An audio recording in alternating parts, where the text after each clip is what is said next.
Good morning students. प्रज्ञा विद्यालय के online classes में आपका स्वागत है। और आज हम कक्षा 12वीं का भूगोल विषय का जो हमारा अध्याय 3 चल रहा था, जनसंख्या संगठन, उसका लास्ट लेक्चर आज हम करने जा रहे हैं।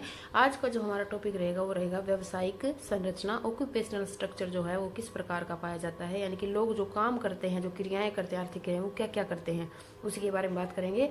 लास्ट लेक्चर में हमने ग्रामीण नगरीय जनसंख्या संगठन के बारे में बात कर ली थी और इसके अलावा हमने लिंग संगठन है वो पढ़ लिया था और जो साक्षरता दर है वो भी हम कर चुके हैं। आज ये हमारा जो इस लेसन का जो लास्ट टॉपिक है वो रहेगा। सबसे पहले आप जान लें कि जो व्यवसायिक संरचना है वो क्या होती है। पारिश्रमिक युक्त व्यवसायिक कार्यों में संलग्न तथा इन्हीं कार्यों में से जीविकोपार्जन करने वाले श्रम बल को कार्यशील सक्रिय जनसंख्या कहा जाता है। अब आप याद करें, ये मैं पहले भी आपको बता चुकी हूँ जब हमने एज ग्रुप की बात की थी। तो कार्यशील सक्रिय जनसंख्या कौन सी होती है? जो कमाने वाला जो वर्ग होता है, यानी कि 15 से 59 साल की उम्र की जो लोग हैं उनको हमने इसमें रखा था। तो इन्हीं लोगों के कार्यों को इकट्ठा करना जिनसे इनका जीविकोपार्जन चलता है, जिनसे इनकी आजीविका चलती है, तो वो क्या होता है? इनका व्यवसायिक स्ट्रक्चर होता है, व्यवसायिक संरचना होती है। कार्यशील जनसंख्या में 15 से 59 आयु वर्ग के स्त्री पुरुष आते हैं। ये आयु वर्ग कृषि, वानिकी, मत्स्य, विनिर्माण, परिवहन सेवाओं तथा संचार जैसे व्यवसाय में भाग लेते हैं। यानी कि यहाँ पर मैंने इकट्ठे बता दिया, आपको मैं अलग अलग बताऊंगी कि किस किस कैटेगरी में आते हैं। इस प्रकार की क्रियाएं ये लोग करते हैं अपनी आजीविका के लिए।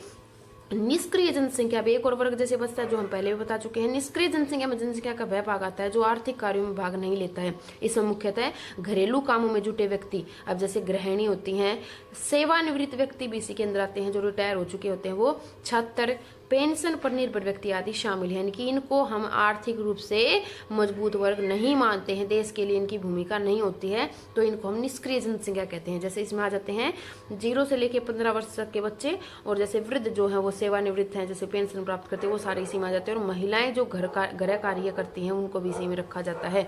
व्यवसाय के आधार पर कार्यशील जनसंख्या को मुख्यतः 4 वर्गों में बांटा गया है। अब जो काम करते हैं वो अलग अलग क्रियाओं में उनको बांट दिया गया है। अब यहाँ पर हम 4 करेंगे: प्राथमिक व्यवसाय, द्वितीयक, तृतीयक और चतुर्थक। इनके बारे में थोड़ा बहुत पहले की क्लासेस में पढ़ चुके हैं।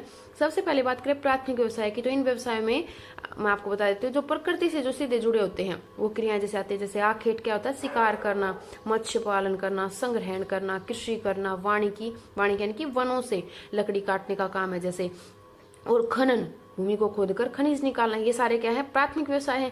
द्वितीयक व्यवसाय कौन से होते हैं? इन्हीं वस्तुओं में जो प्राथमिक व्यवसाय से जो वस्तुएं प्राप्त हुई उनमें उद्योगों की सहायता से उनकी जो कीमत है उसको बढ़ा देना। इसमें विनिर्माण उद्योग तथा शक्ति उत्पादन शामिल है। मेनली कौन आता है?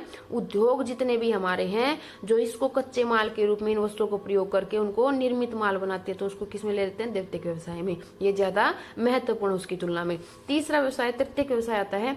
इन व्यवसायों के अंतर्गत परिवहन की सुविधाएं जो देते हैं वो संचार, व्यापार और सेवाएं इत्यादि शामिल है। इन सबको जैसे आप पहले भी पढ़ चुके हैं, इनको अमूर्त कहा जाता है। इनके काम को इनके उत्पादन को हम देख नहीं सकते हैं, लेकिन फर्स्ट 2 जो उनके उत्पादन को देख सकते हैं। जैसे कि किसी ने कृषि की तो आप बता सकते हैं कि उसने कितना उत्पादन किया, या फिर कहे कि किसी ने उद्योग में मशीन बनाई तो हम बता सकते हैं ना कितना उत्पादन उसने, कितनी मशीनों का उत्पादन उसने किया।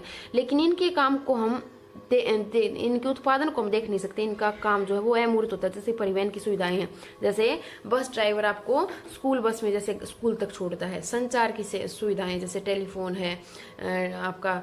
इसके अलावा व्यापार और सेवाएं सारी इसी के अंदर शामिल है। और चतुर्थक व्यवसाय लास्ट हमारा जो आता है वो है, इसके अंतर्गत चिंतन, शोध, सूचना प्रौद्योगिकी और विचारों के विकास से जुड़े बौद्धिकतापूर्ण व्यवसाय आते हैं, यानी कि जिनमें ज्यादा सोच विचार करना पड़ता है। रिसर्च से रिलेटेड शोध, यानी कि रिसर्च के जो टॉपिक होते हैं का जो काम करते हैं, जैसे कि मैं कहूँ कि कोई वैज्ञानिक है, साइंटिस्ट है, या फिर कोई प्रौद्योगिकी सूचना से जुड़ा हुआ है, विचारों का जो काम है, परामर्शदाता है, वो सारे किसके अंदर आ जाते हैं? चतुर्थक व्यवसाय के अंतर्गत वो आ जाते हैं। तो इन 4 प्रमुख व्यवसायों के आधार पर कार्यशील जनसंख्या को बांटा गया है।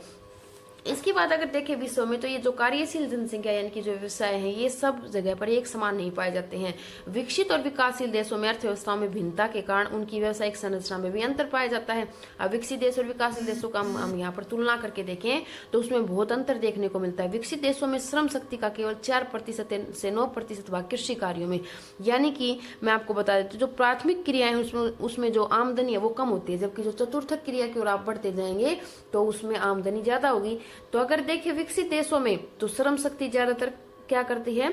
प्राथमिक कार्यों में कम है, बल्कि द्वितीयक और तृतीयक कार्यों में ज्यादा। तो 4 से 9% लोग क्या करते हैं, कृषि का काम करते हैं, जबकि विकासशील देशों में तो 2/3 जनसंख्या, अगर 3 हिस्से कर लें तो जनसंख्या के 2 हिस्से किस पर निर्भर है, कृषि पर या फिर प्राथमिक सेवाओं पर। कृषि है, खनन है, मत्स्य पालन है, आखेट संग्रहण, इन पर निर्भर करते हैं। जैसे भारत की अगर बात करें तो भारत में आप पढ़ते हैं कि 65% जनसंख्या क्या करती है, कृषि करती है। अर्थव्यवस्था के विकास में पहले द्वितीयक तथा बाद में तृतीयक कार्यों में सक्रिय जनसंख्या के अनुपात में वृद्धि हो जाती है। यानी कि अगर अर्थव्यवस्था के विकास की बात करें तो जितना ज्यादा डेवलपमेंट होती जाएगी उतनी ज्यादा क्रियाएं क्या होती जाएंगी, ऊपर की ओर बढ़ती जाएंगी। जो काम है द्वितीयक, तृतीयक, फिर चतुर्थक में लोगों का अनुपात है वो बढ़ता चला जाएगा। विकसित देशों में तृतीयक कार्यों में संलग्न लोगों का अनुपात 40 से 45% तक होता है, यानी कि इनमें ज्यादा है। और अमेरिका की अगर बात करें तो यहाँ की तो 70% जनसंख्या, इससे भी ज्यादा जनसंख्या क्या करती है, तृतीयक कार्य करती है, यानी कि सेवाओं से जुड़े कामों में लगी हुई है। चतुर्थक व्यवसाय में लगे लोगों की संख्या अभी भी बहुत कम है, लेकिन इनकी आय बहुत ही ज्यादा होती है। अब इनकी संख्या देखेंगे हम, साइंटिस्ट हैं, जैसे इंजीनियर है बड़े बड़े, इनकी संख्या तो है कम, लेकिन इनकी जो आमदनी है वो काफी ज्यादा, और देश के विकास के लिए इनका काफी ज्यादा योगदान है। तो ये थे हमारी व्यवसायिक संरचना जो किस प्रकार की पाई जाती है, मैंने आपको बताई। विश्व में भी इसमें काफी अंतर पाया जाता है। आज हम जो लास्ट आपका जो लेक्चर वो करें हैं, तो आज जितने भी क्वेश्चन इसके छोटे बनेंगे आपको मैं बता देती हूँ। आप फिर नोटबुक क्या लिखेंगे, पहला क्वेश्चन तो आज जो हमने करा वही लिखेंगे, जनसंख्या की व्यवसायिक संरचना का विस्तृत वर्णन करेंगे। ये क्वेश्चन आपको लिखना, आंसर मैं बता चुकी आपको ऊपर। इसके अलावा एनसीईआरटी के क्वेश्चन कुछ हम साथ साथ कर चुके हैं, कुछ हमें आ रहे भी बच्चे, वो देख लें आप। निम्नलिखित में से किसने संयुक्त अरब अमीरात के लिंग अनुपात को निम्न किया है। अब आपको याद होगा कि मैंने शुरू में बताया था कि सबसे निम्न जो लिंग अनुपात है वो संयुक्त अरब अमीरात का है, लेकिन इसका कारण हमने वहां नहीं किया था। इसका कारण क्या है, यहाँ पर स्त्रियों की निम्न जन्म दर, यहाँ पर जो फीमेल जो चाइल्ड है उनका जन्म दर क्या है, काफी निम्न पाई जाती है, यही इसका कारण है। दूसरा, निम्न में से कौन सी संख्या जनसंख्या के कार्यशिलाई वर्ग का प्रतिनिधि करती है। अब बार बार मैं आपको बता रही, कार्यशिलाई वर्ग कौन सा है, जो आर्थिक रूप से कार्य कर रहा है देश के लिए, तो वो कौन सा वर्ग है, युवा वर्ग। 15 से 59 वर्ष की आयु के जो लोग हैं वो। विश्व में किस देश का लिंग अनुपात सर्वाधिक है, ये भी वैसे हम पहले कर चुके हैं, लैटविया या फिर लातविया भी इसको कहा जाता है, एक यूरोपियन कंट्री है। तो यहाँ का जो लिंग अनुपात है वो क्या है, सर्वाधिक पाया जाता है। यहाँ पर पुरुषों की तुलना में महिलाएं क्या है, ज्यादा है। इसके बाद कुछ और प्रश्न आपके पास और देख लीजिए। सबसे कम परिवर्तनशील अनुपात किस जनसंख्या वर्ग का है। सबसे कम परिवर्तनशील अनुपात किस में परिवर्तन कम होता है, कौन से वर्ग में, 3 वर्ग करे थे तो वृद्ध वर्ग जो उसमें सबसे कम परिवर्तन आता है उसके अनुपात में। दूसरा जो क्वेश्चन आज आपका रहेगा, अन्य क्वेश्चन वो है आयु लिंग पिरामिड से क्या प्रदर्शित किया जाता है। ये हम ऑलरेडी कर चुके हैं बड़े प्रश्न में, आयु और लिंग संरचना। अब नाम से ही पता लग रहा है आयु और लिंग पिरामिड, तो क्या दिखाते हैं, आयु और लिंग का जो स्ट्रक्चर है उसको हम दिखाते हैं। गैर कृषि कार्यों में संलग्न जनसंख्या को क्या कहा जाता है, नगरीय जनसंख्या इसको हम कहते हैं। गैर कृषि कार्यों में या फिर गैर प्राथमिक क्रियाएं जो उनमें कौन लगी होती है, नगरीय जनसंख्या। ग्रामीण जनसंख्या क्या करती है, कृषि कार्यों में या फिर प्राथमिक क्रियाओं में लगी होती है, ये हमने कर लिया था। जनसंख्या की आयु लिंग संरचना सबसे अच्छी प्रदर्शित होती है किससे, कौन से आरेख से, पिरामिड आरेख से, जो ऊपर मैंने आपको बताया उसी से। नगरीकरण किसे कहते हैं, आपने नगरीय जनसंख्या पढ़ लिया और ग्रामीण जनसंख्या पढ़ लिया, लेकिन कई बच्चों को कंफ्यूजन रहता है। नगरीकरण की डेफिनेशन में वो क्या लिखते हैं, नगरीय जनसंख्या लिखते हैं, लेकिन ऐसा आपको नहीं करना है।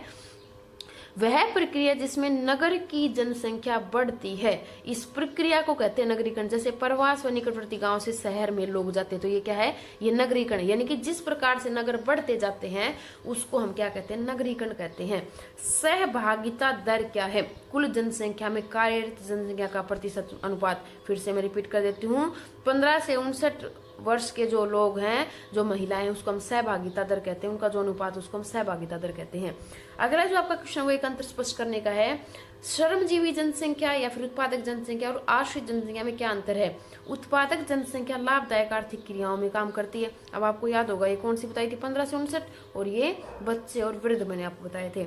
आश्रित जनसंख्या आर्थिक क्रियाओं में योगदान नहीं देती है, ये लोग स्वयं परिश्रम करके अपना जीवन निर्वाह करते हैं। ये लोग बेरोजगार होते तथा श्रमिक लोगों पर आश्रित हैं। ये किस पर आश्रित है, ये इन पर आश्रित है। इसमें 15 से 59 आयु वर्ग आता है और इसमें 0 से 15 और 60 वर्ष से अधिक आयु वर्ग के वृद्ध आते हैं। इसके बाद एक नेक्स्ट और लास्ट आपका बहुत ही महत्वपूर्ण प्रश्न है, वैसे हमने कर लिया था लेकिन डेफिनेशन के रूप में आपने शायद इसको नहीं किया था।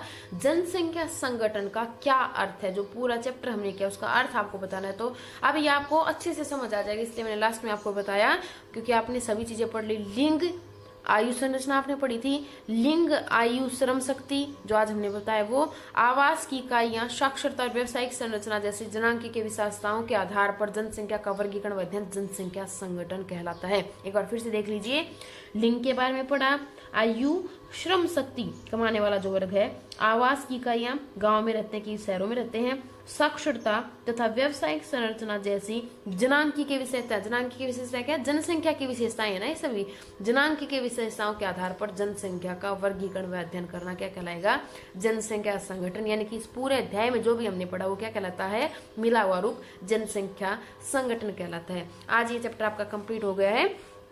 कल हम आपका नेक्स्ट लेक्चर में हम हमारा अपना जो 4th चैप्टर है मानव विकास का वो हम शुरू करेंगे। जितना भी हमने आज किया, जितने भी क्वेश्चन आंसर मैंने आपको बताया उनको फेयर नोटबुक में अच्छे से उतारेंगे और उनको अच्छे से याद करेंगे। Thank you.